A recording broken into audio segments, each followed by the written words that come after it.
بوړبوکۍ لیکوال نصیر احمد احمدي. دوهمه برخه. وړانګې په حیرانۍ وویل ولې د لاس ونیو؟ د ماریا شونډې وخوځېدې. وږې نه یم، خو تا یې سم نه دي خوړلې. سهارنۍ ډوډۍ مې ماسپښین له غولې راپورته کړه. ځوان په ډکه خوله وویل سیکې زړه ته به یې نه کېږي. ماریا ولاړه شوه. 2-3 ګامه لرې کېناسته. د باندې یې وکتل. اسمان له سپینو ستورو ډک و. بیرته یې کېږدۍ کې ناسته کسانو ته سترګې ور واړولې. د دسترخوان 4 تنه راتاو ول. ځوان د لندې ډوډۍ ګوله جوړوله. بوډۍ د ښي لاس ګوتې په خوند څټلې. 2 نورو کوچیو هم ډوډۍ خوړه.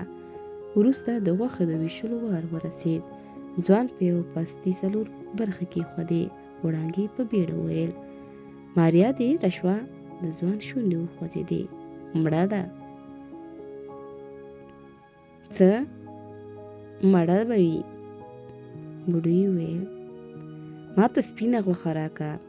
ځوان د ښځو تر مخ په پرتو پاستو یوه برخه کېښوده. وړانګې پاستي ته لاس کړ. ولاړه شوه. د ماریا تر څنګ کېناسته. ورو یې ویل غوښه در واخله. ماریا په مړاوي غږ ځواب ورکړ مړه یم. ځوان هغې ته وکتل. د مخ په یو خوا یې د لمپې رڼا لګېدله. بېرته یې سر وځړېد. ورو یې ویل دومره یې مه نازوه. ښه شېبه ووته. کاسې پورته شوې. دسترخوان ټول شو. وړانګې هډوکي ماتول. د غوړو په یو سکړل شوي زاړه ټیم کې واچول. ورو یې ویل تو تو تو. سپي منډه ور واخیسته.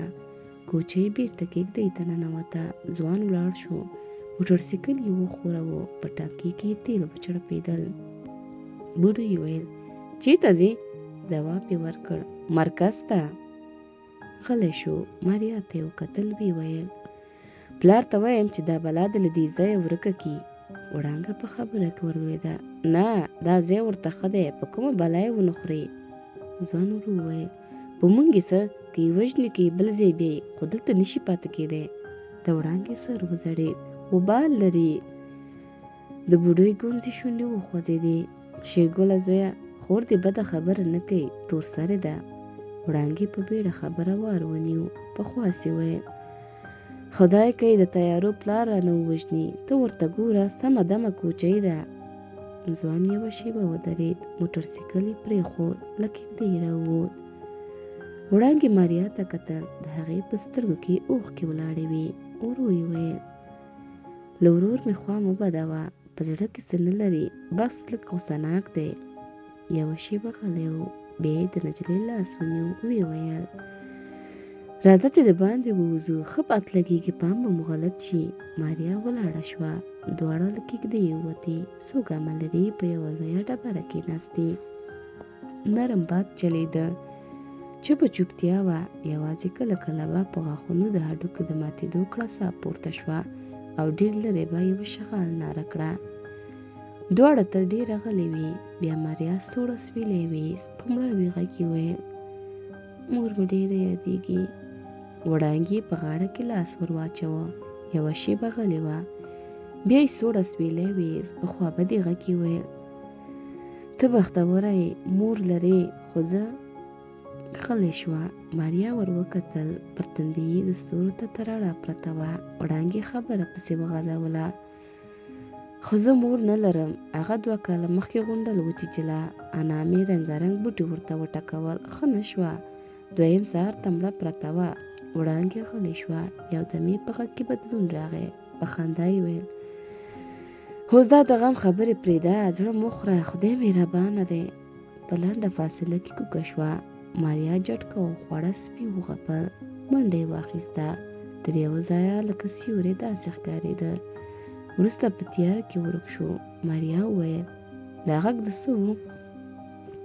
وړانګې وخندل د شغال. دلته شغالان ډېر دي. د ورځې په غونډیو کې د ډبرو سیوري ته پراته وي.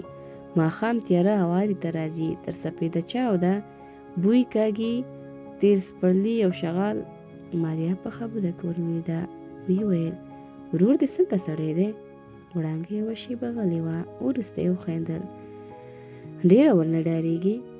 ځواب یې وانه ورېد. وړانګې ویل زړه مه خوره، بد سړی نه دی. څو کاله له کوره ورکو، په مدرسه کې سبق وی، بیا په کور کې ناست، په چا کار نه لري، خپله رمه پیایي. تیر کال یو څه وخت ټوپک ګرځاو، څو ځله سړک ته لاړ، یو وار پر مټ ولګېد، نه منع کېده، خو کله چې مې مشر ورور په مین وخوت، پلار مې ټوپک ورنه یووړ، ویې ویل چې په کور کې یوازې تورسري دي.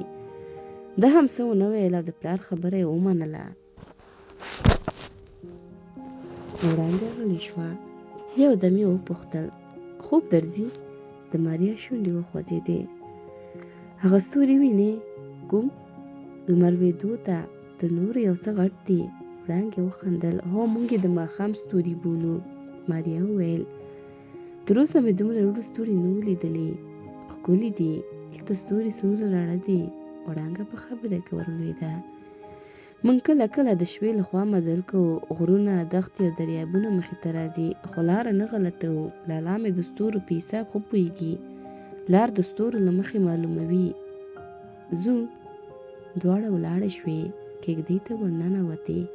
ځوان د راډیو ستن تاووله، بوډۍ ته له چایو ډک ګیلاس ایښی و، نګوري د ماشوم ککړې پاخې پاک کولې. نجونې یوې خوا ته کېناستې، چا ور ونه کتل.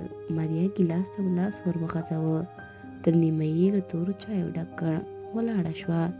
ګیلاس یې د باندې تش کړ، بېرته پر خپل ځای کېناسته، چای جوش یې ور پورته کړه. ځوان راډیو یوې خوا ته کېښوده، ولاړ شو. توشکه، بړستن او بالښتي ور واخیستل. بوډۍ وویل: څه کوې؟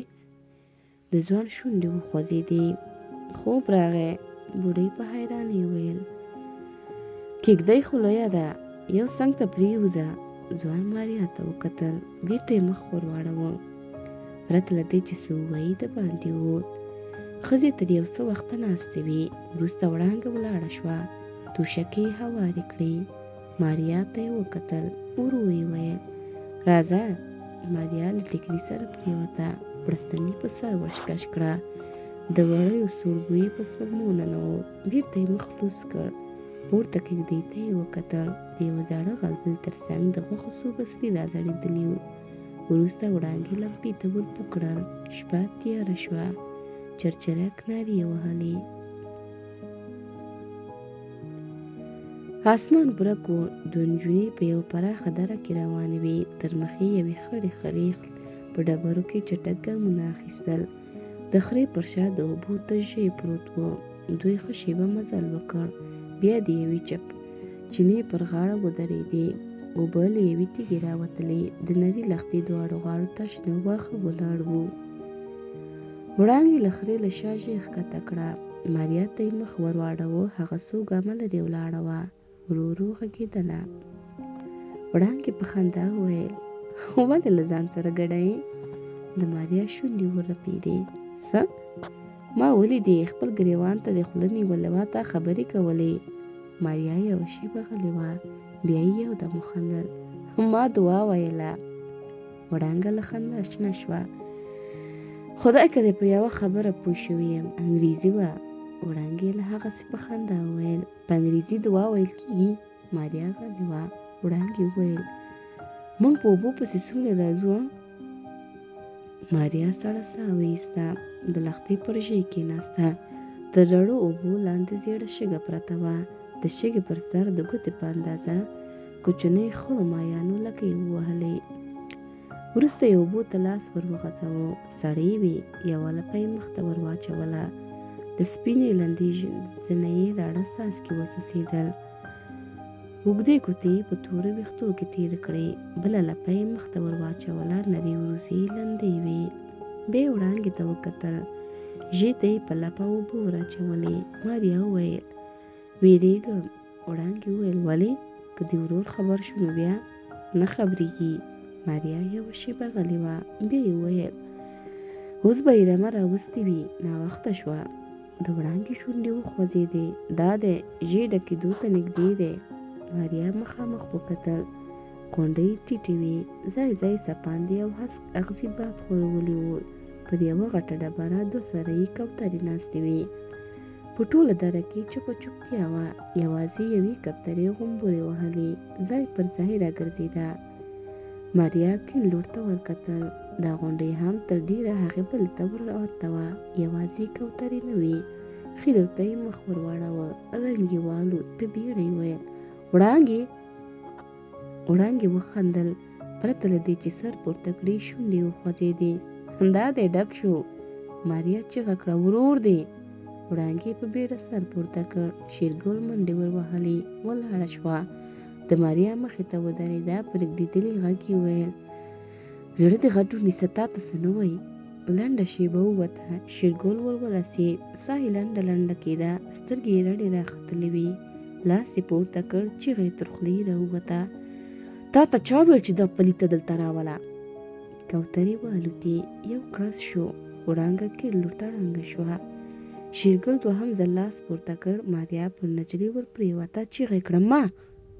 شېرګل لاس ونیو. په زور یې ویل اخواشه که نه نو. ماریا په بیړه ولاړه شوه. یو ګام یې واخیست. د سړي تر مخ ودرېده. چیغه یې کړه که نه نو څه په ښځو لاس پورته کوي بې غیرته. یوه شېبه دواړه یو بل ته وکتل. د ځوان سترګې سړې وې. د نجلۍ پر سترګو کې اوښکې ورغړېدې. شېرګل په زوره ویل خوله دې وتړه. د ماریا شونډې وخوځېدې. ته هم ځان ته نارینه وې. وروسته یې وړانګه تر مټ ونیوله. د هغې لندنې شونډه وینه وه. په سترګو کې یې ویره ښکارېدله. ماریا سړي ته وکتل.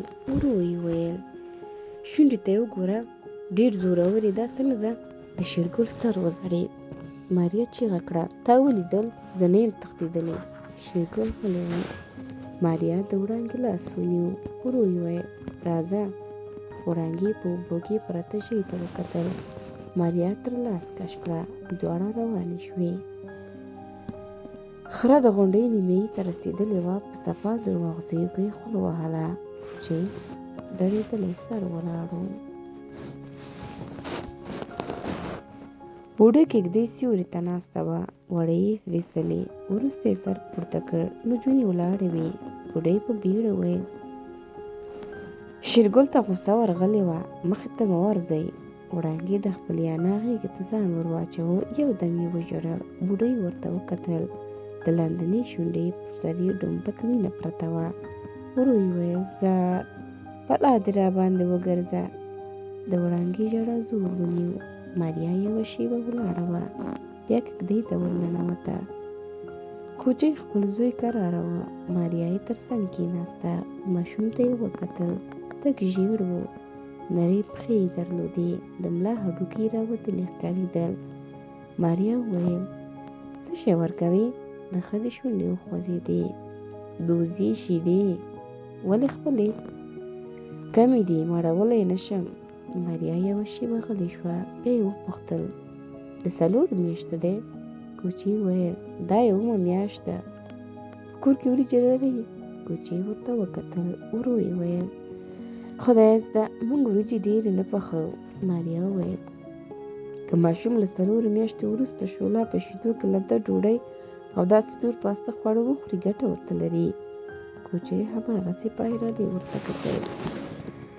ماریا پر اوږه لاس ورکېښود. ورو یې ویل یو ځل یې وازمایه.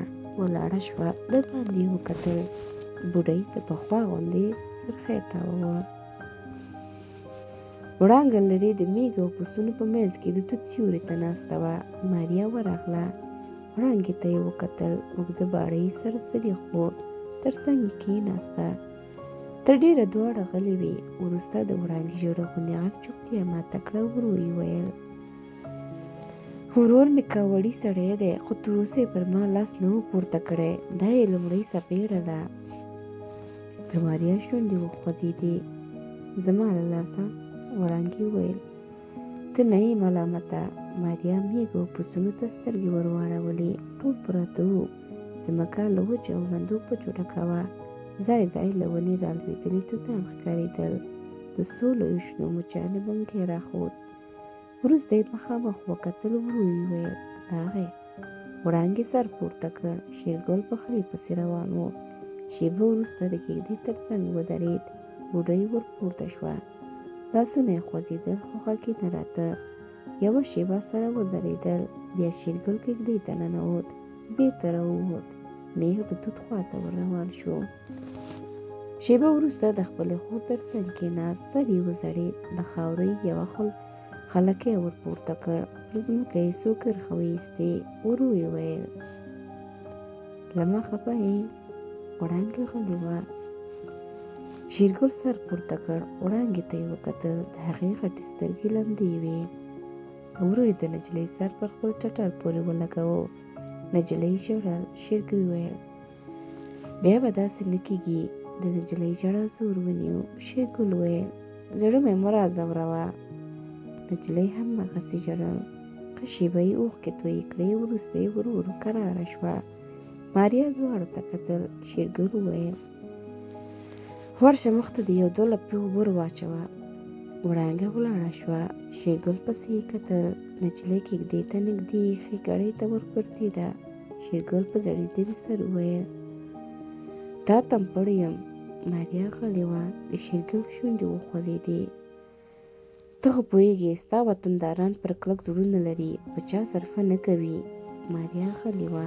شېرګل وویل: زه مې په خور وېرېدم. ماریا په خبره کې ورولوېده: ما خو نه وژله. د شېرګل سر وځړېد. ورو یې ویل: تېر کال د توتانو په وخت کې یوه تیاره راغله. هغه وخت چیني ته نږدې یوه کېږدۍ ولاړه وه. نه پوښتنه نه باسخواست. لوی بم یې پرې واچاوه. د پسونو او انسانانو غوښه ونه شو سره بېلولی. ځوان غلی شو. نجلۍ ورته کتل. څېره یې نیولې وه. ځوان وویل: دا اندېښنه به تر هغو راسره وي تر څو چې ته دلته یې. ماریا وویل: ژمنه کوم کورنۍ به دې له خطره لرې وي. شېرګل ورته وکتل. شونډې یې وخوځېدې. له کومه داسې ډاډه یې؟ نجلۍ ورخطا شوه. یوه شېبه غلې وه. یو دم یې وخندل: نه پوهېږم، زړه مې همداسې راته وایي. ځوان وخندل. ماریا وویل: ته دومره بد هم نه یې، په خندا کې ښکلی ښکارې. د دواړو سترګې سره وجنګېدې. د شېرګل سر وځړېد. ماریا ولاړه شوه. ورو یې ویل: په ما باور وکړه، نه تښتم. شېرګل په خاورو لیکې ایستلې. شېبه وروسته یې سر پورته کړ. ماریا روانه وه. ده تر هغو پسې کتل چې نجلۍ کېږدۍ نه ووته.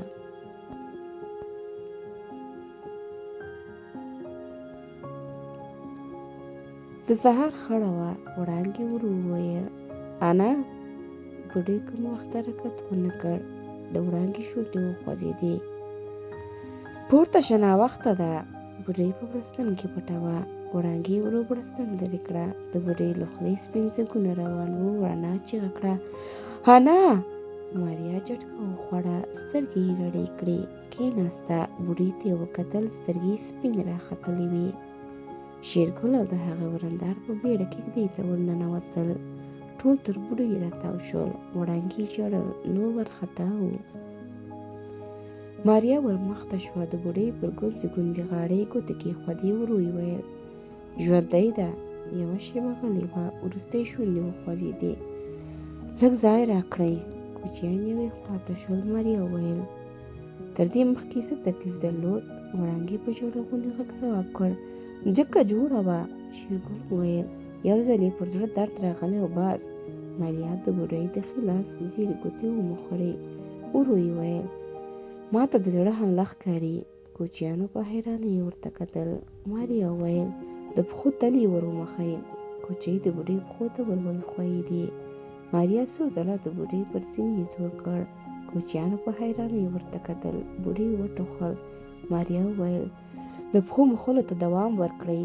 بوډۍ ورو سترګې وغړولې. وړانګې په ژړا کې وخندل. ماریا هغې ته وکتل. ورو یې ویل: لږ د بورې شربت ورته جوړ کړه. وړانګه ولاړه شوه. شېبه وروسته یې د بوډۍ په خوله کې خوږې اوبه وڅڅولې. ورو یې ویل: انا څنګه یې؟ بوډۍ په حیرانۍ ورته کتل. وروسته یې شونډې وخوځېدې. څه خبره ده؟ شېرګل وخندل. هېڅ، طبیعت دې یو څه خټه و. بوډۍ په ګیلاس کې پاتې شربت پر سر واړول. شېبه وروسته کېناسته. ورو یې ویل: سر مې درد کوي. وړانګه په خبره کې ورولوېده. ښه کېږي. ماریا له کېږدۍ ووته. لمر خاته خواته اسمان ژېړ و. نری باد چلېده. نجلۍ پر یوه تیږه کېناسته. تیږه سړه وه. سپی ورغی، لکۍ یې ووهله، پښو ته یې پرېوت. ماریا د هغه پر غټ سر لاس تېر کړ.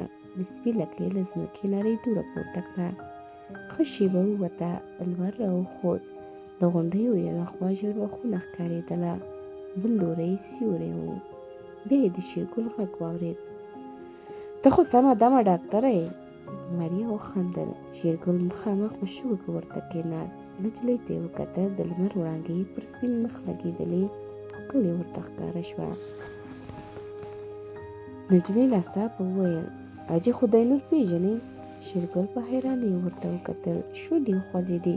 څنګه دې دا پوښتنه وکړه؟ ماریا وخندل. هسې د هغه د زړورتیا کیسې مې اورېدلې وې. تېر کال په رڼا ورځ یې یو امریکایي ټانک وویشت. شېرګل یوه شېبه غلی و. وروسته یې په خوند وویل: حاجي خدای نور لوی زړه لري. ما 2-3 ځله لیدلی دی. د راکټ په ویشتلو کې نوم وړی. اوس چېرته دی؟ شېرګل وخندل. خدای خبر. ماریا یوه شېبه غلې وه. بیا یې وویل: پوهېږې چې د امریکا حکومت د هغه په سر $15 میلیونه انعام ټاکلی، مړی یا ژوندی؟ شېرګل وخندل. هو، خو د هغه نیول دومره اسانه خبره نه ده. ته له کومه پوهېږې؟ حاجي خدای نور هوښیار سړی دی. نن دلته سبا بل ځای، ځای بدلوي. تېره میاشت مرکز ته راغلی و، بیا چا نه دی لیدلی. ځوان غلی شو. ماریا غونډیو ته کتل. شېرګل هغې ته وچې سترګې نیولې وې. وروسته یې یو غږ واورېد: چای نه سوروئ؟ دواړو د کېږدۍ خواته وکتل. وړانګه وه. ولاړ شول. کېږدۍ ته ورننوتل. پر غوړ دسترخوان د شیدو له چایه ډکې پیالې پرتې وې. ځای ځای وچه ډوډۍ ایښه وه. ماریا د بوډۍ تر څنګ کېناسته. د هغې پر اوږه لاس کېښود. ورو یې ویل: اوس څنګه یې؟ د بوډۍ شونډې وخوځېدې. ښه یم. وړانګې په خندا وویل: ډاکټره خو به نه یې؟ ماریا وخندل. نه، خو په ځینو لومړنیو مرستو پوهېږم. بوډۍ په خبره کې ولوېده. څه؟ معنا دا چې له سوځېدلي، بې سده او په اوبو کې له ډوب شوي انسان سره کومک کولی شم. شېرګل ولاړ شو. وړانګې دسترخوان ته وکتل. د ورور پیاله یې تر نیمایي ډکه وه. له پاستې هم کومه ګوله نه وه پورته شوې. ورو یې ویل: څه کوې؟ د شېرګل شونډې وخوځېدې. رمه سارا ته بیایم. وړانګې وویل: یو وار خو د چای سور کا. شېرګل په خبره کې وویل: زړه ته مې نه کېږي. د دې سره له کېږدۍ ووت. بوډۍ وویل: نور کله خو په 3 پاستو نه مړېده، نن څنګه داسې ژر ولاړ شو؟ د وړانګې شونډې وخوځېدې. خدای زده. لنډه شېبه وروسته شېرګل بېرته کېږدۍ ته ورننوت. ښځو په حيرانۍ ورته وکتل. کوچۍ وارخطا و. نېغ زړور بړستنو ته ورغی. 20 ډزې ټوپک یې ور واخیست. وړانګې په بېړه وویل: څه خبره ده؟ شېرګل په لړزانده غږ وویل: عسکر دي. د ټولو رنګونه والوتل. وړانګه د خپل ورور مخې ته ودرېده. په وارخطا یې ویل: د خدای لپاره موږ ته وګوره. شېرګل چیغه کړه: مخه مه پرېږده. بوډۍ په بېړه وویل: خور دې ښه وی. شېرګل په خوشکه وویل: دوی به مو تر تېغ تېر کړي. ماریا د کېږدۍ له چولې دښتې ته وکتل. په 3 رینجرو موټرو پسې سپېرې دوړې پورته کېدلې. وړانګې چیغه کړه: تر اوسه خو نه ده معلومه چې دوی چېرته ځي. شېرګل ماریا ته وکتل. ورو یې ویل: دوی به په دې نجلۍ پسې راغلي. له هغې پرته هم نه بچ کېږو. ښه دا ده چې دوی به هم میندې ولیکم. د ماریا شونډې وخوځېدې. ته هوښیار سړی یې، کورنۍ دې مه ژوبلوه. شېرګل وویل: خو ماریا په خبره کې ولوېده. په ما پسې نه دي راغلي. سپي وغپل. شېرګل د ټوپک ګېټ کش کړ. ماریا وویل: په ما باور وکړه، زه ستا د کورنۍ بربادي نه غواړم. موټر 2-3 ګامه لرې ودرېدل. سپی ترې راګرځېده. ماریا د شېرګل له لاسه ټوپک ونیو. بېرته یې تر بسترو لاندې کړ. یو غږ واورېدل شو: راووځه. وړانګې ژړل. وریندارې هم سونګېدله. بوډۍ وارخطا شېرګل ماریا ته وکتل. په مړاوي غږ یې وویل: دا غواړي. ماریا په خپل تندي ټیکری ورکش کړ. له کېږدۍ یې ووته. 20-25 وسله وال ولاړ وو. ځینو یې عسکري دریشۍ اغوستې وې. نور یې په شخصي جامو کې ول. برګ رومالونه یې تر سرونو تاو وو. په دوړو لړلي ښکارېدل. ماریا په لړ غږ وویل: څه غواړئ؟ یوه ناره کړه: سړی راوباسه، له هغه سره مو څه کار دی؟ ولې زموږ په لیدو منډه واخیسته؟ ماریا یوه شېبه غلې وه، وروسته یې ورو وویل: شېرګله راووځه. کوچی له کېږدۍ ور ووت. دوه وسلوال د دوی خواته روان شول. ماریا کېږدۍ ته ننوته. شېبه وروسته عسکر د شېرګل تر څنګ ودرېدل. یوه یې کېږدۍ ته سر ور دننه کړ. شاوخوا یې وکتل، یوازې ښځې وې. بېرته یې شېرګل ته مخ ور واړاوه. ورو یې وویل: ته دلته اوسې؟ شېرګل په وارخطايي ځواب ورکړ: هو. ولې دې زموږ په لیدو منډه واخیسته؟ د کوچي ژبه بنده شوه. ما هماغه عسکر په غوسه وویل: بیا داسې بې عقلي ونه کړې، پوه شوې؟ شېرګل غلی و. عسکر روان شول. شېبه وروسته موټرو حرکت وکړ. سپي تر یوه ځایه منډې پسې واخیسته. کله چې دوړې کېناستې، ځای پر ځای ولاړ و. په موټرو پسې یې غپل. شېرګل کېږدۍ ته ورننوت. کوچیانو خدای ته شکرونه ایستل. شېرګل ماریا ته وکتل. ورو یې وویل: وکولای شول چې له هغوی سره ولاړه شي. ماریا غلې وه. کوچیانو په حیرانۍ ورته کتل. وړانګې وویل: لالا رښتیا وایي، ولې دلته پاتې شوې؟ ماریا یوه شېبه غلې وه. وروسته یې وویل: ما نه غوښتل چې تاسو ته کوم تاوان در ورسوم. که ما ځان بېرته پېژندلی وای نو. بوډۍ ورمخته شوه. ماریا یې پر تندي ښکل کړه. وړانګې ژړل. ماریا د باندې ووته. پر یوه لویه ډبره کېناسته. دښتې ته یې وکتل. موټر ډېر لرې لمر خاته خواته روان و. سترګې یې له اوښکو ډکې شوې. له ذاته یې کرکه وشوه. شنه اسمان ته یې وکتل. ورو یې وویل: خدایه ما وبخښه.